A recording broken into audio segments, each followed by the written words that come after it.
Welcome to Android Authority on Air, the original Android Hangout show on Google+. I'm Derek Ross.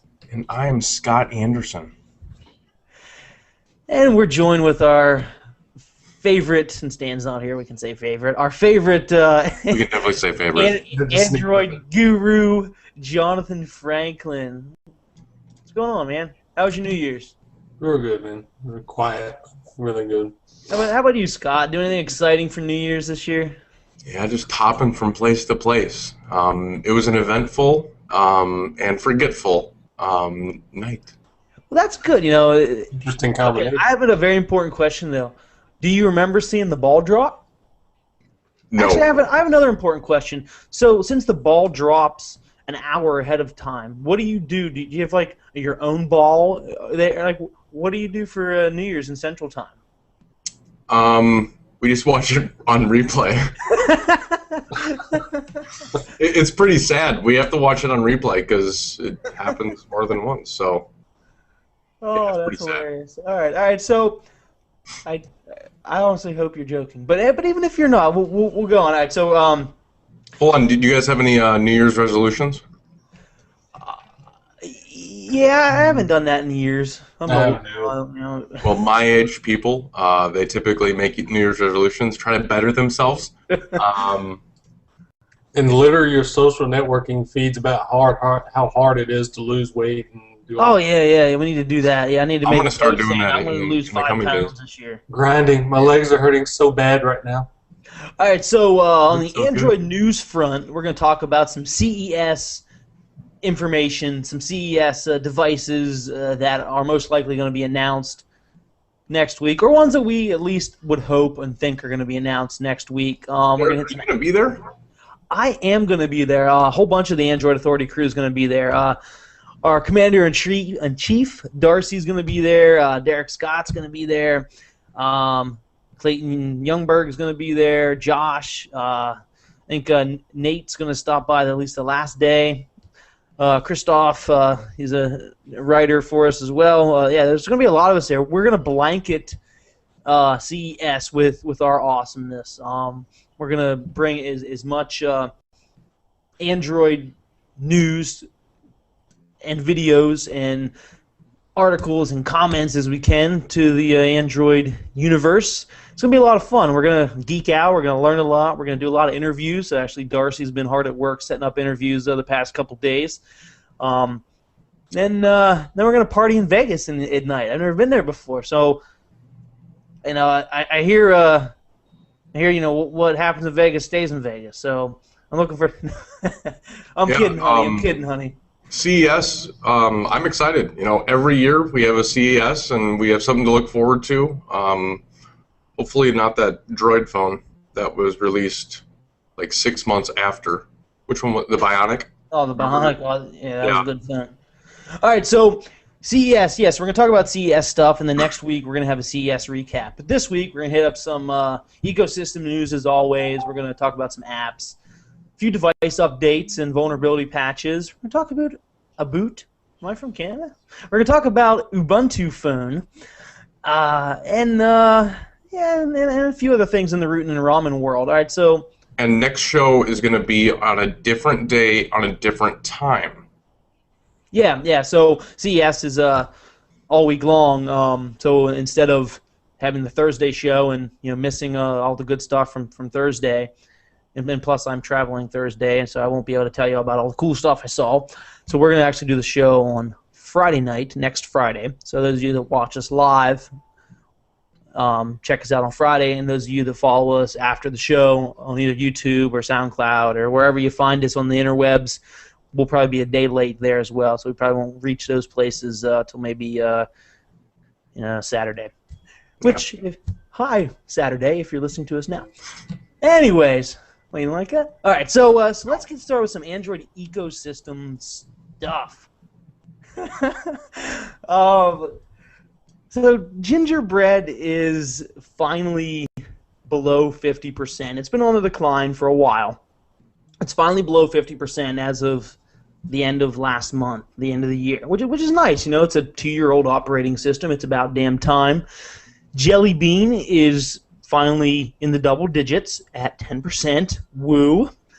Only 1%'s only 1%'s rocking 4.2 though, but which isn't bad. I mean, the only thing on 4.2 is Nexus devices, nothing else. Or maybe if you're custom ROMs, I guess. Do they factor that in? Yeah. It's you're accessing the API, you're accessing the Play Store with those versions. All right, so Reddit Jelly Bean's growing faster than ICS was. Was it or is it? Yeah, because ICS was. Well, I think the benefit is a lot bigger with regards to performance and butteriness. Well, yeah, you know what I'll say. Gingerbread to ICS is more drastic than ICS to Jelly Bean, though. If it is gaining traction faster, I would say that's due to the success of the Nexus 7. Those things, tons of people have those. Maybe that helps out a little bit. Yeah, didn't they release some numbers, like 400,000, something like that? What, sold Nexus 4s? Nexus 4s, yeah. We'll talk about that in a little bit. I love numbers. That's a number, yeah. You love numbers? All right, so Dan Morrell, he's a big badass in the Android world. If you don't know who he is, you should check him out. He's been with Android for a very long time. And long enough that back in, was it 2000? I'm not even going to say the year because I don't want to get it wrong. So many a year ago, before the Bug Droid was the official mascot, Dan was doing some doodles, and he came up with 4 different Dan droids, as people called them, a red, blue, green, and yellow robot. And they all had potential to, possibly become the Bug Droid mascot, apparently. But obviously they did not. He posted images of those on his Google Plus account the other day, and it's pretty neat. One interesting fact that he talked about later in the comments was these robots. Well, he said that the initial internal developer launch was called R2D2, which stood for Release to Developers 2. It was the second release to developers. So right around the time that he put these robots out, it was the R2D2 internal version. So it's kind of neat. But as you know, Android decided to go with sweets and desserts for a naming scheme because they couldn't use robots as the Android versions because, well, those names are trademarked. So, we can't have a Data. We can't have an R2D2. We can't have a HAL, Bishop, any other robot name that you can think of from sci-fi movies and shows and whatnot.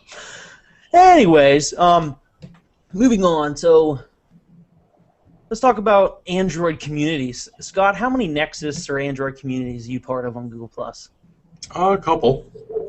Right. The thing about communities is on mobile they haven't really refined it yet, so I'm in limited amount of communities right now. How about you, John? Are you in a lot of communities for Android or Nexus devices? Nexus not as much as I used to. I do follow a Nexus community, but I mostly follow around the Note 2 communities now to kind of track development. Well, I'm in way too many communities. I was in over 60.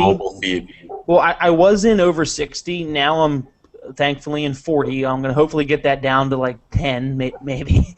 But I left a whole bunch this past week because the Nexus now has an official supported community. Well, what does that mean? Who knows? But it's an official Nexus community.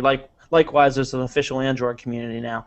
So I was in a bunch of, I was in a Nexus 4 owners, which, I'm not an owner anymore. I gave it away, or I sold it.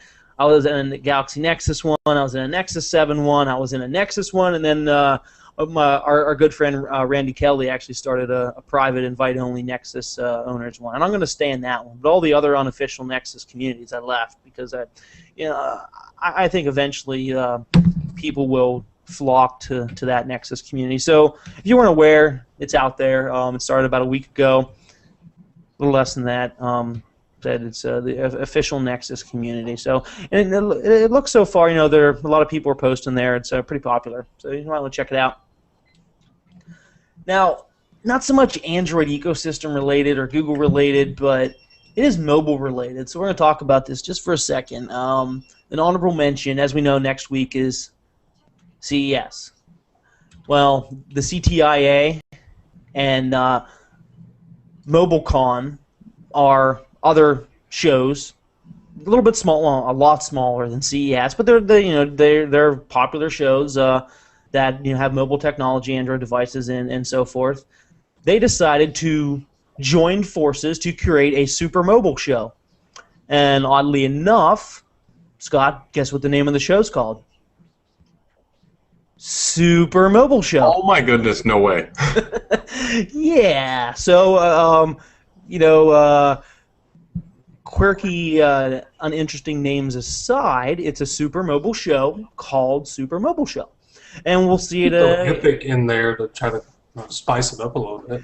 Yeah, I mean, legendary. I mean, maybe they could call it SMS. Super Mobile Show, but people will get that confused with text messages. I don't know, but yeah. So we have to wait a year to see the first Super Mobile Show. But when I don't know when the date is, but it'll happen in 2014. So let's talk about some apps. A couple weeks ago on Google Plus, I said, "Tell me the apps that you can't live without." And sorry about that, I sneezed. We had a bunch of people comment listing their top apps that they use, the top apps that they couldn't live without, and it's a little different than what Google's best of 2012 apps were.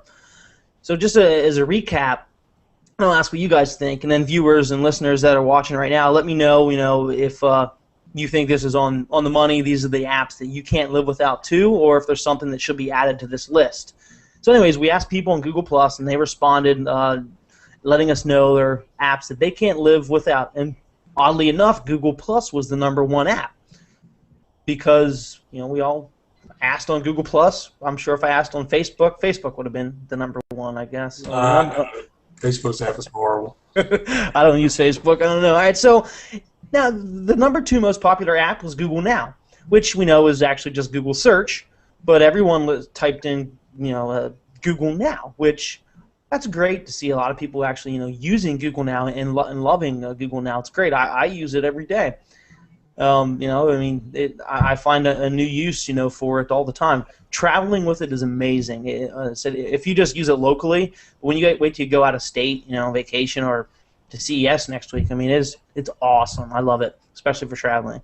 So SwiftKey is still extremely popular, but only 1% of people have the new keyboard in Android 4.2.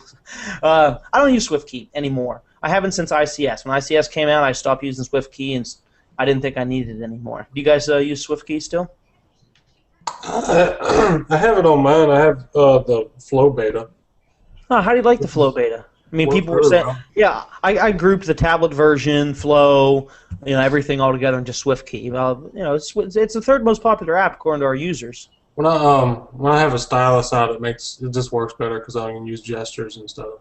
Interesting. Instead of just tapping on everything. So Android users use Gmail, obviously. It was #4 that people can't live without. Then Evernote. Evernote also made Google's list of the best apps of 2012, so it was nice to see that in there. So they're on the money with that. And staying up with the Google ecosystem, we saw Google Play Music is the #6 most popular. And then Chrome, which a lot of people don't like Chrome because they think it lags. It does sometimes, I guess. A little jittery from time to time. But the coolest thing about it is the tab syncing. So people love it for that. And they list that as the #7. Actually, it was the only browser actually listed in all of the people that responded to that little survey. And Spotify was on there for people that, mainly people that can't get Google Music. A lot of people said they use Spotify because they can't. They're international users. And Dropbox was on there as #9, and #10 was Flipboard. I don't use a lot of those actually. Most of them actually. Well, the Google ones I use. Personally, I use Chrome, I use Music, Gmail, Google Now, and Google Plus. I use all the Google apps, but all the other ones I don't use anymore. I have used Evernote. I don't use Dropbox anymore. Don't use Flipboard. I've never used Spotify. Spotify, it is a good app. So, like I said, let us know in the comments if you agree with that list. If you think there's anything else that should be added there, and why, and we'll we'll yak about it here in a minute. One thing worth noting with both lists, but especially Google's list, is probably the only curated list that they've put together where every single application on there follows the design guidelines.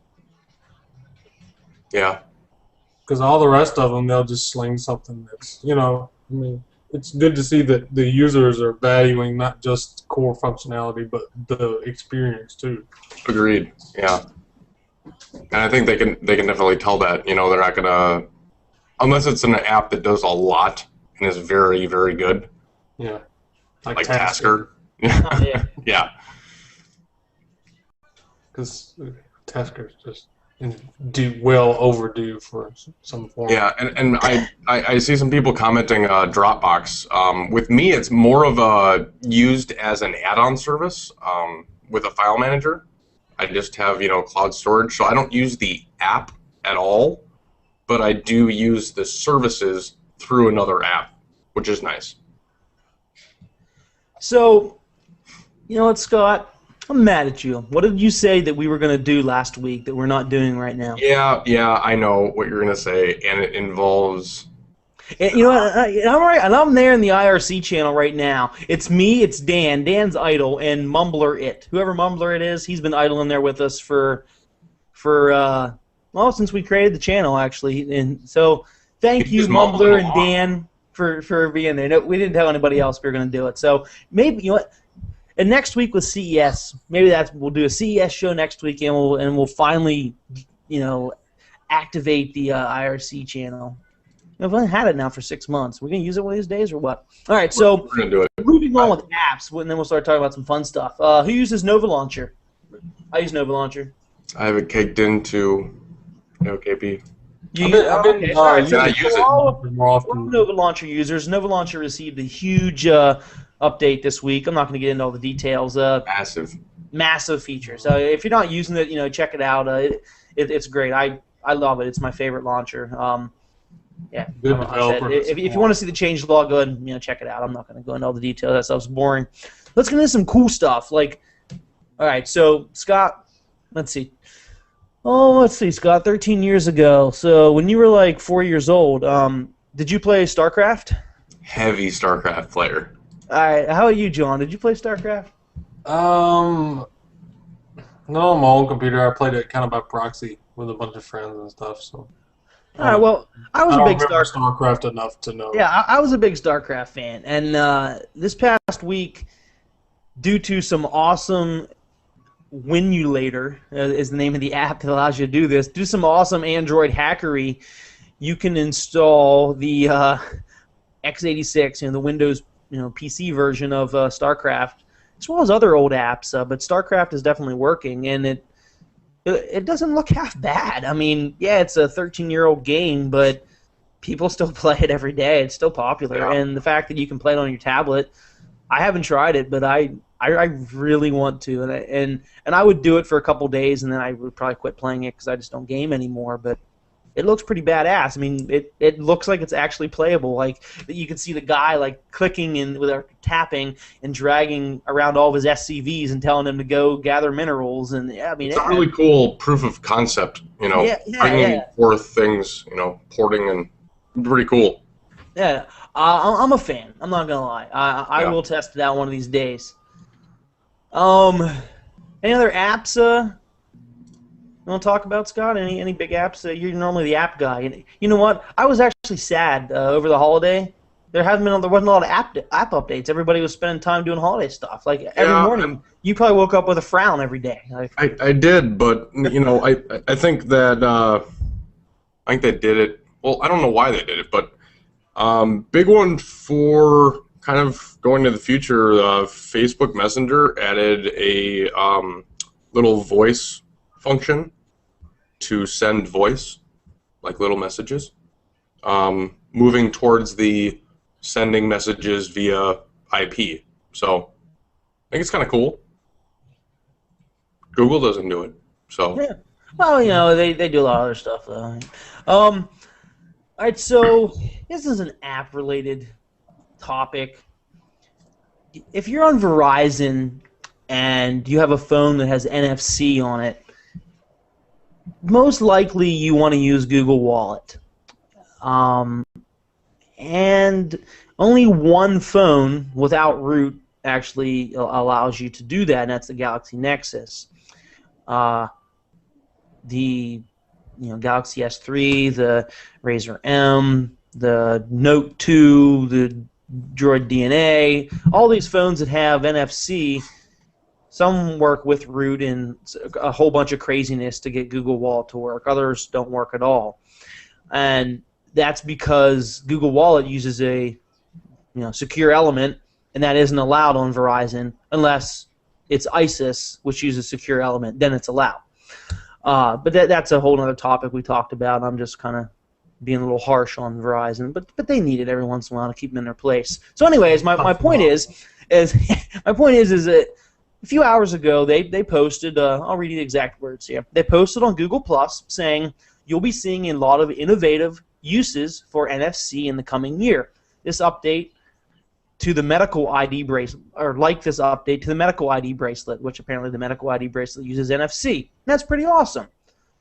So, Android users, being the pitchfork, torch-burning people that we are, we took to that Verizon post and said, I know some other innovative uses for NFC, such as Google Wallet.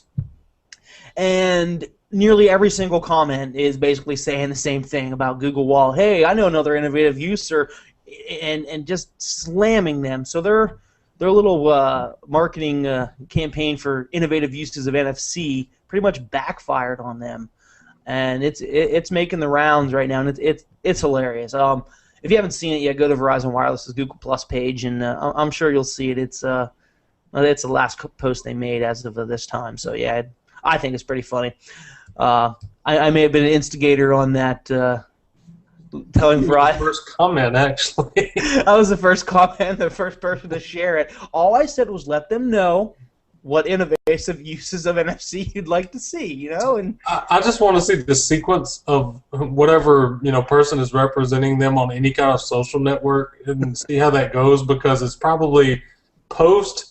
Shut my desktop down and then turn notifications off on my mobile device instantaneously, because the ensuing comments I've never seen them positive. Ever.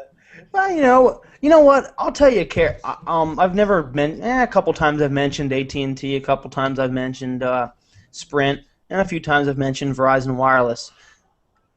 Every single time, I think, or near every single time that I've mentioned T-Mobile, they answer or comment on the thread every single time on Google Plus. I mean, their guy who's ever in charge of social media for T-Mo, they're active. I've never seen any other carrier personally. I mean, maybe you guys had different experiences, but I've never gotten a response out of Verizon. And that's great. And of course, that's relative to me because that's the only carrier I've been on. But yeah. Well, anyway, so check that out if you haven't seen it. If they haven't deleted the post by now. No, I screenshotted it a few hours ago because I wanted to, just in case they went through and deleted stuff. I had to have it. I'm an instigator, and that's okay. So let's talk about some devices here. So the Nexus 4, is sold out, or it's damn hard to get. It's going to be actually available in T-Mobile stores here in the near future, but it's really hard to get. And if you've ordered one or tried to order one, you know what I'm talking about. Some guys over at XDA Developers decided to try to figure out the serial number scheme by looking at the letters and numbers and tried to devise a way to figure out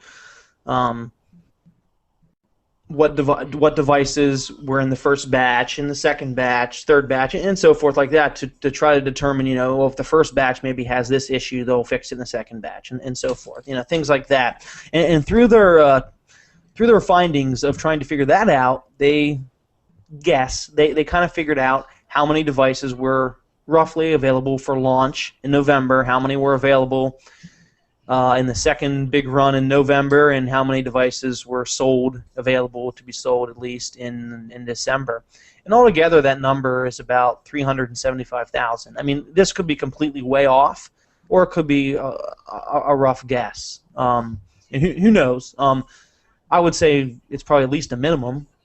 But Probably, either honestly, with what Nexus devices have sold traditionally, it's probably pretty close. so you look at it then as two things. LG has never, in my opinion, had an extremely successful phone, so they're not used to having a massive onslaught of orders in their production lines.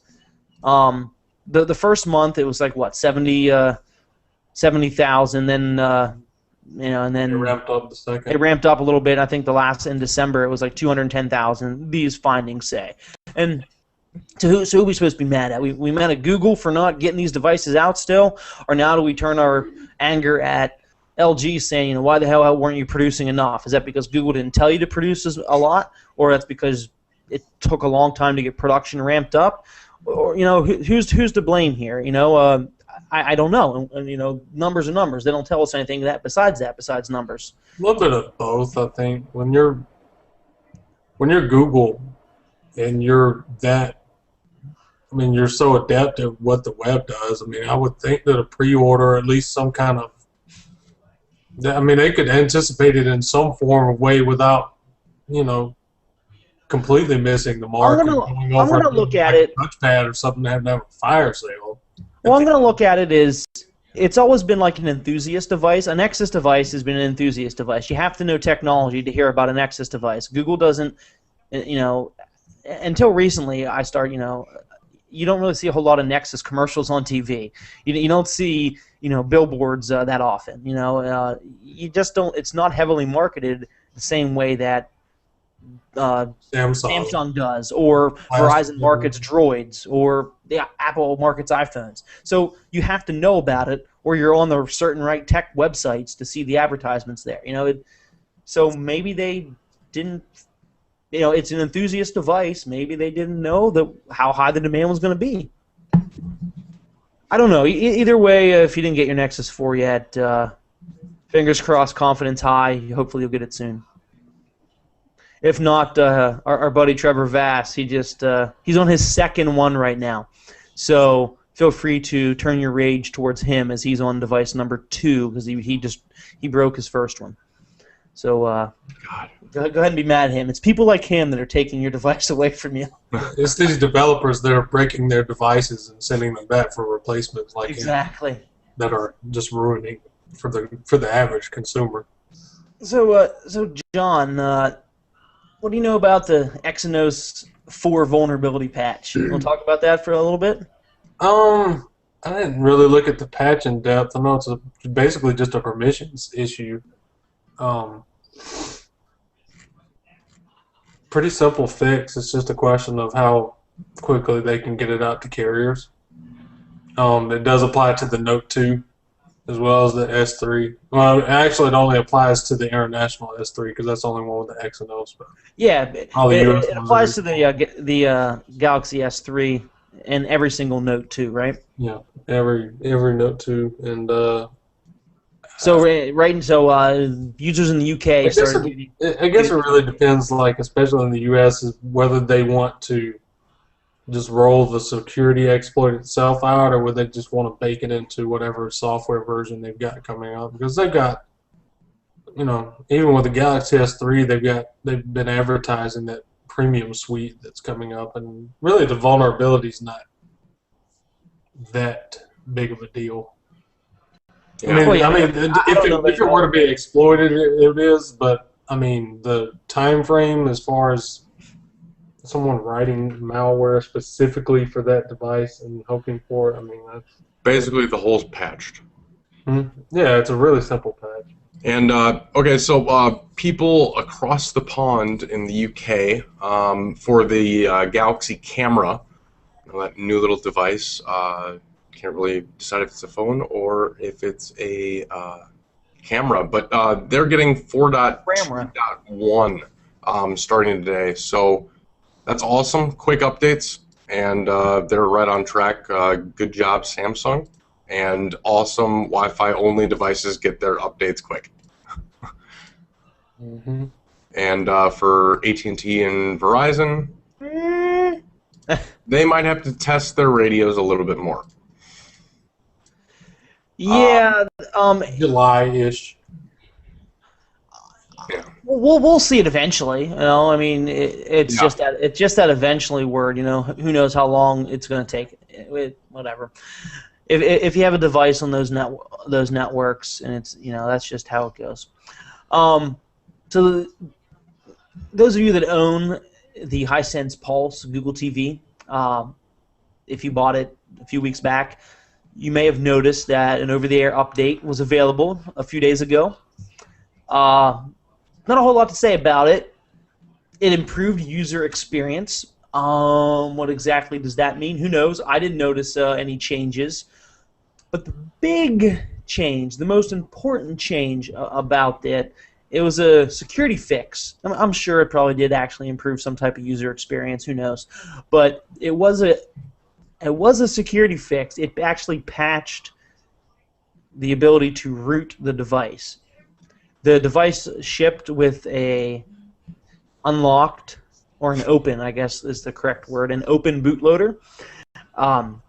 So all you had to do to root it was copy the super user files over, and you were rooted, and you could run root apps. It was literally that. It was actually easier to root than a Nexus device. Like a Nexus device, you have to look at it and then it roots itself. The Hisense Pulse, like you wanted to look at it. Down the room.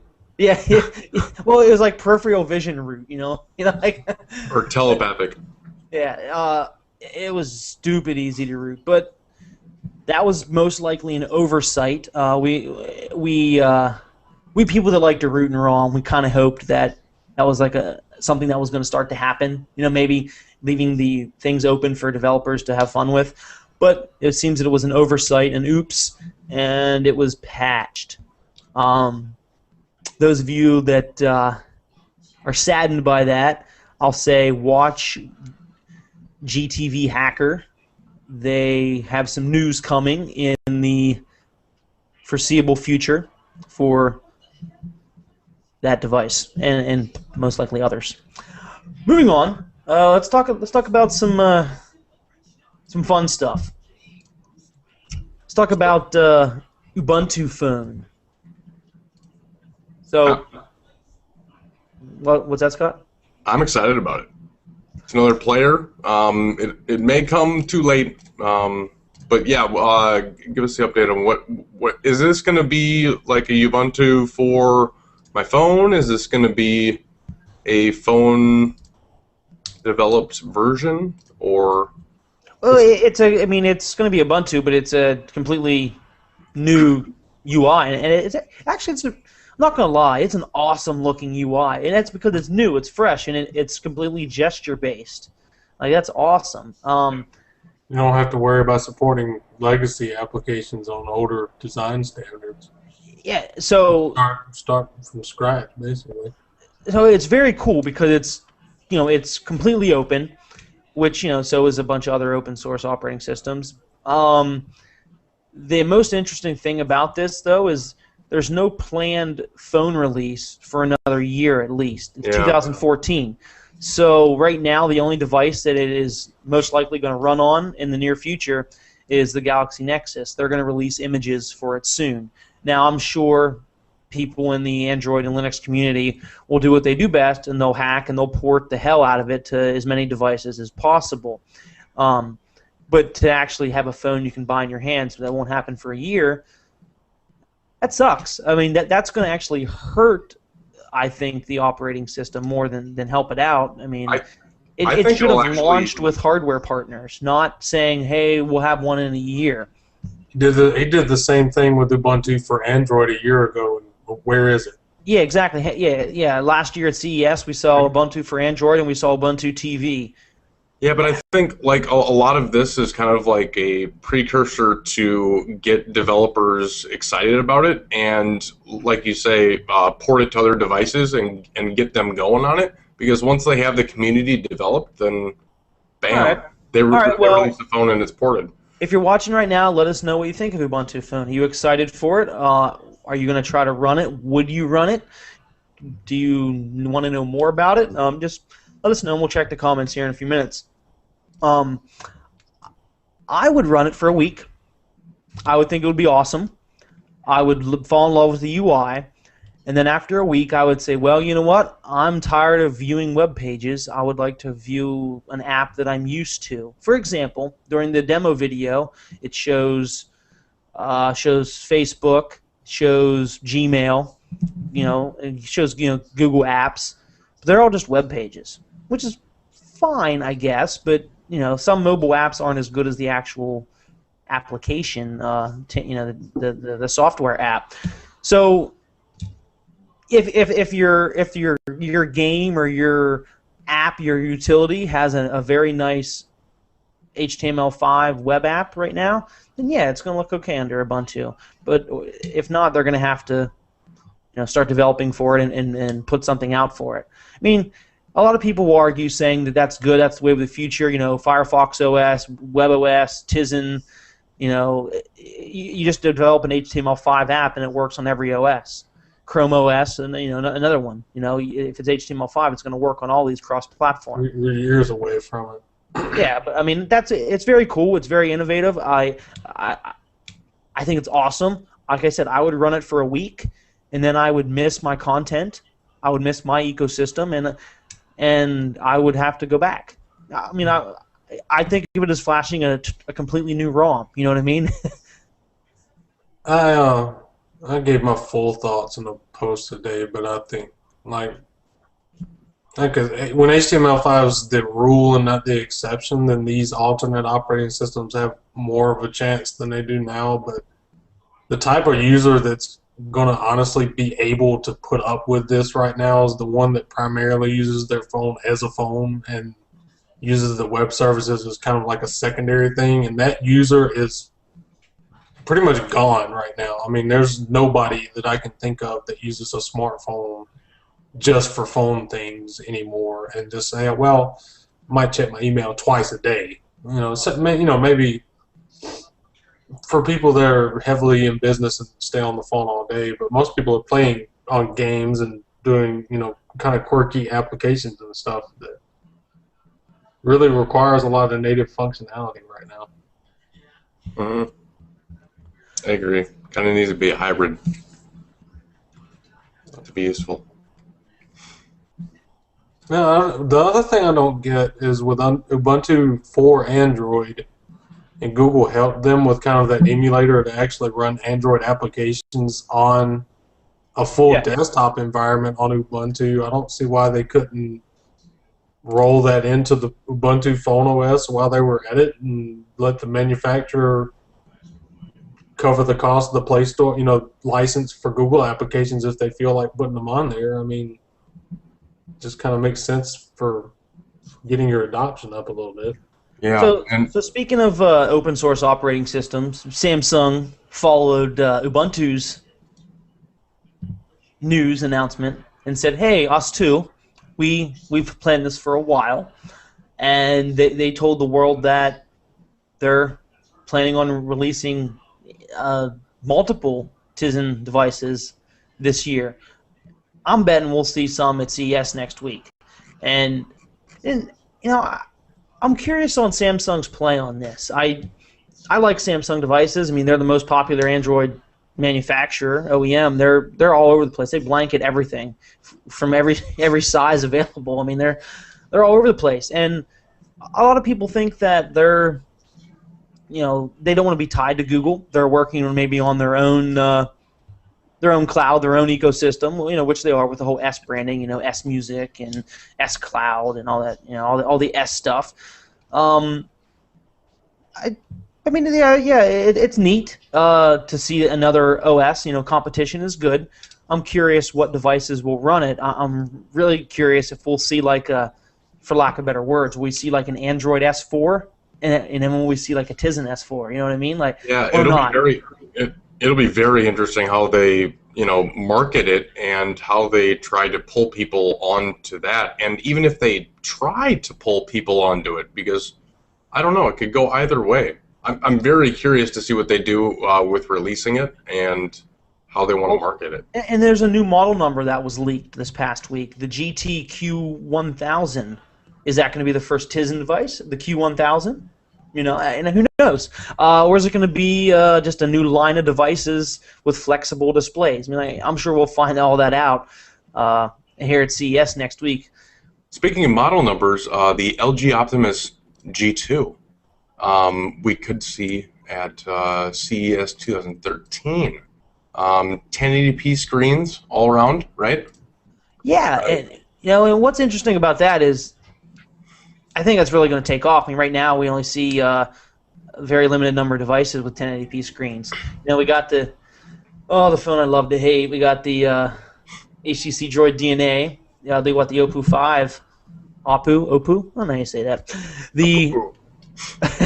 Yeah, so it has a 1080p screen. There's not a whole lot of players in that.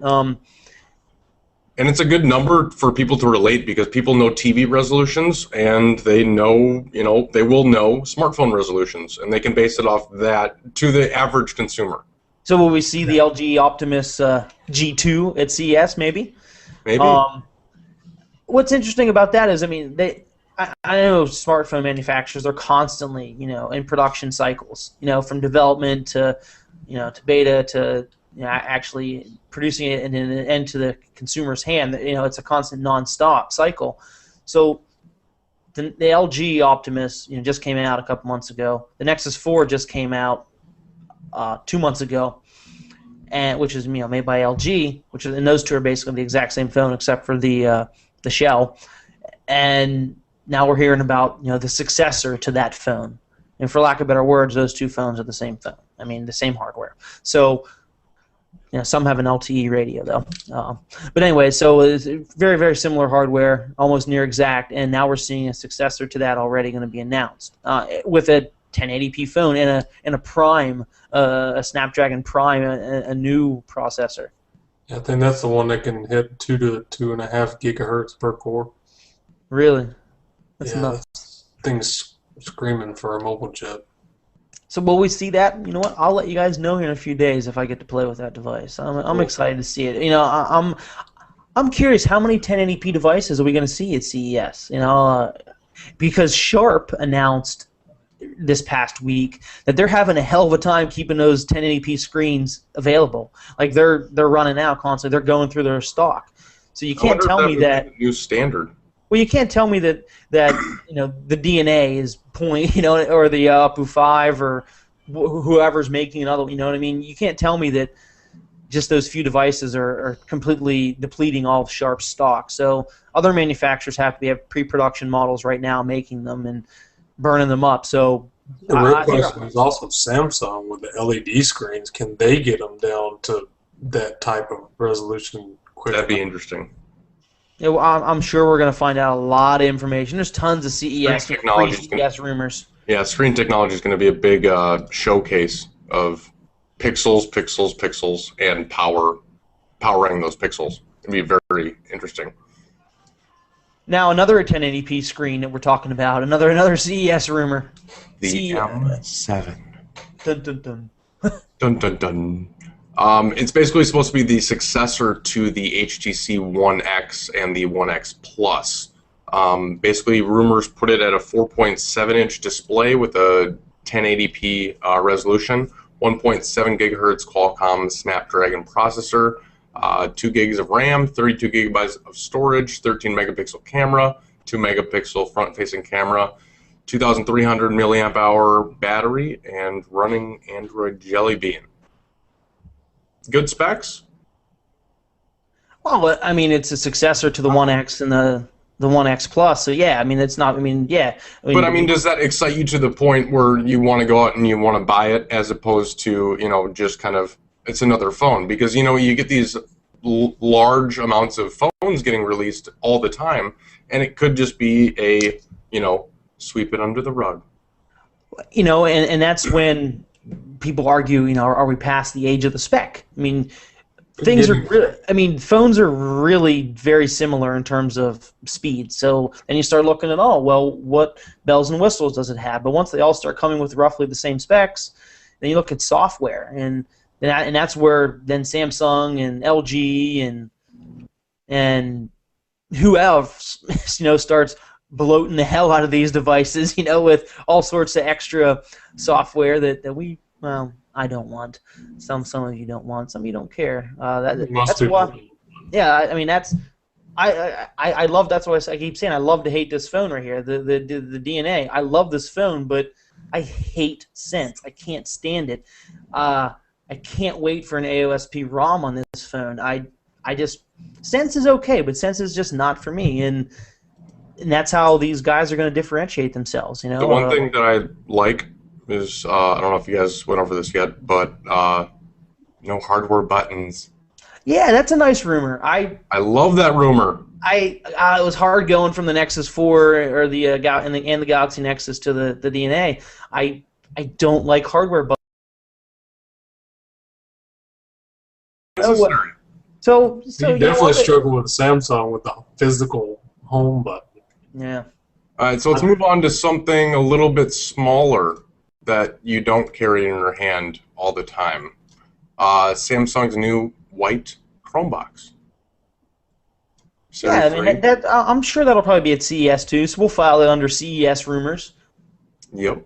It's a Chromebox like the one that was released this past last year. And actually, the specs are pretty much exactly the same, except for it's a little sexier, a little whiter. You know, actually, it's completely white. It has rounded edges. Ooh. So Apple's gonna be pissed about that. It looks all right. I mean, I'd rather have a Chromebook, but you know, if you need a desktop, yeah, I'm curious to see what they do with the price, since the specs are you know, basically the same. Will they drop the price? Last you know? year, Yeah. That's well. Hey, we'll find out at CES. I mean, that's pretty much the answer to every device we keep talking about. You know, next week on the show, we're gonna have all these answers, I swear. And if we don't, it is Darcy's fault. You hear that, Darcy? On to rootin' and ramen. For all you guys that do a whole bunch of rootin' and ramen, Derek, there's an alternative in the works. For backups, yeah, I'll talk about that. All right, so those of you that root, a lot of you that root, when I ask and so, hey, so what do you root your device for? And one of the most popular responses, you know, besides getting rid of carrier bloat and OEM bloat, and anyways, say, well, I want to back up my devices. I'm sorry, I want to back up my apps, my app data, and so forth. You know, so there needs to be an easy way to do that. Right now, people root and they use Titanium Backup, which Titanium Backup works great. If you're on Ice Cream Sandwich, Android 4.0 or higher, you can actually use ADB commands to back up without root. And most people, you know, aren't familiar with the command line. So how does the average guy, the average Joe, or the average Scott back up his data from command line, or how does he use Titanium Backup if he isn't rooted, or he doesn't know what he's doing and he can't use the command line? So Koosh came up with an idea of a tiny little web server that runs on your Android device, and you connect to it, and it's a beautiful UI. It's very easy to use. It's intuitive, and you can back up your apps and your app data. And right now, you have to be rooted to use it. Eventually, he's going to release a app that is installed on your PC, and then you don't have to be rooted then anymore. So you can back up all your apps and all your app data. And that's great for the average person, because people constantly complain about, you know, wanting to back up their data, but they don't want to root, you know, or that's the main reason that they root. And still, Titanium Backup's a great app. Don't get me wrong, I love it. I use it all the time. But its UI is kind of hard to use. If you're new to Titanium Backup, it might be kind of overwhelming because there's so many options. I mean, it's, you know, Scott, the menu button, it just yeah. I need a button that says back up now, go. You know, like people want something easy. So this is awesome. It's an alternative. I'll use it. I guarantee you. You know. I'm excited to use it. I have it on my DNA right now. It's, you know, it's neat. You know, it's only like a beta right now, or alpha, whatever Koosh is calling it. It's going to get better as time goes on. I'm excited. I'm going to follow that project very closely. Yeah, I'm excited. Some CM news. Before I talk about CM, I've been talking a lot. Don't you have some AOKP news since you're a big AOKP fan?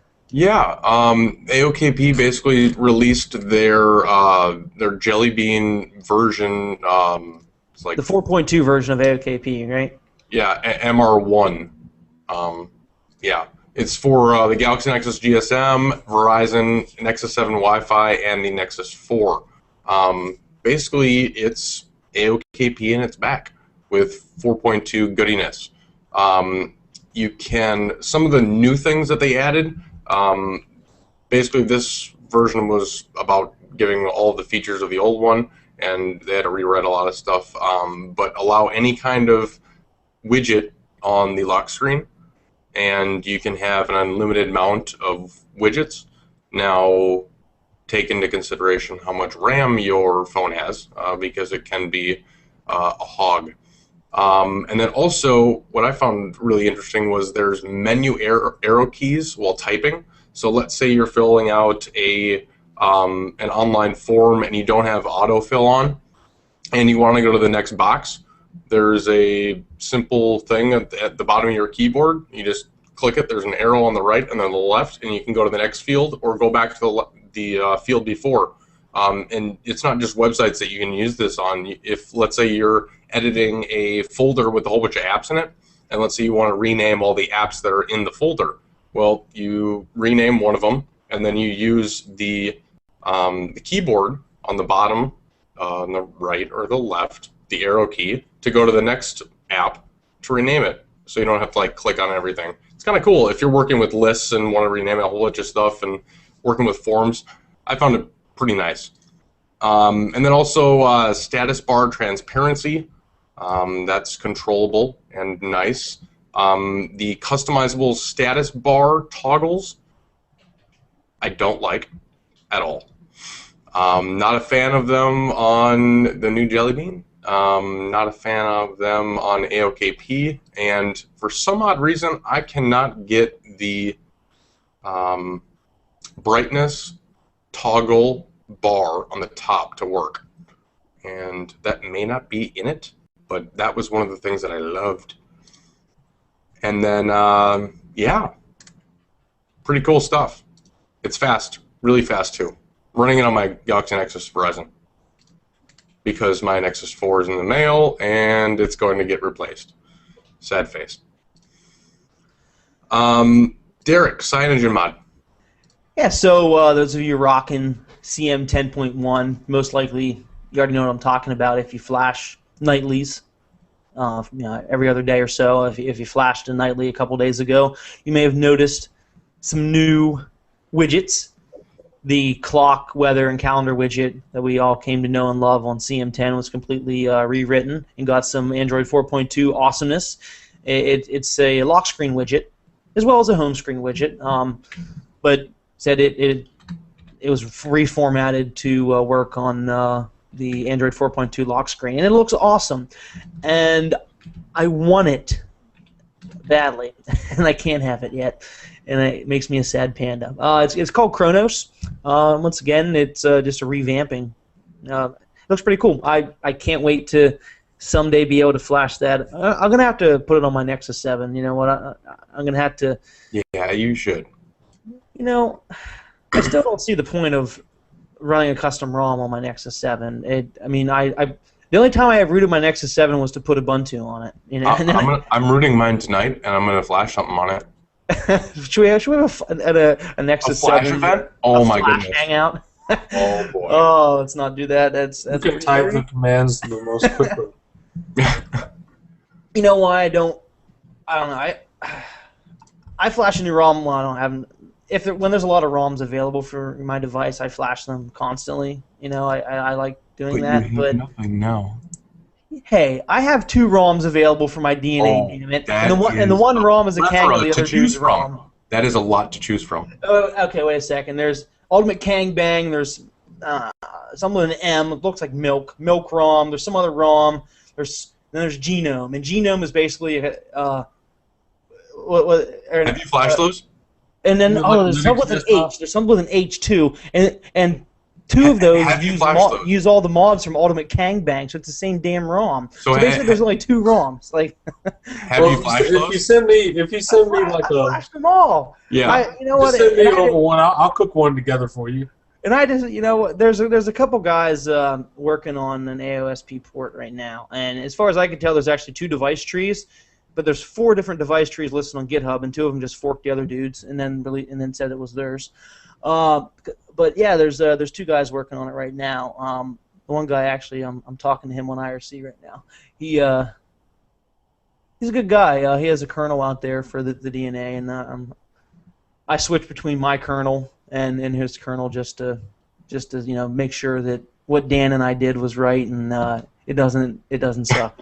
I'm just kidding. Dan is what the hell he's talking about. That guy has like 70 some kernels out there that he's done in the past. Anyways, so that's really it for Reading Ramen. Not a whole bunch of information this week. Still chugging along. CM10 nightly show up for a handful of new devices. A bunch of Galaxy Tabs showed up this past week. So I think everybody's just looking towards the future with CES and figuring out what's to come. I love this time of year. So next week you can find us on a new time and new date. We're not going to be on Thursday night live. We're going to be on Friday night. That way we can give you a full week of CES recap awesomeness and tell you about what devices and that were awesome, which ones sucked, hopefully none, and which ones we're most looking forward to, and what we're going to see in the mobile world over the next year. I will be there. A whole bunch of other people from Android Authority will be there, and we'll be interviewing, seeing as much as possible. And we have a whole bunch of interviews set up, a whole bunch of meetings set up with a whole bunch of vendors.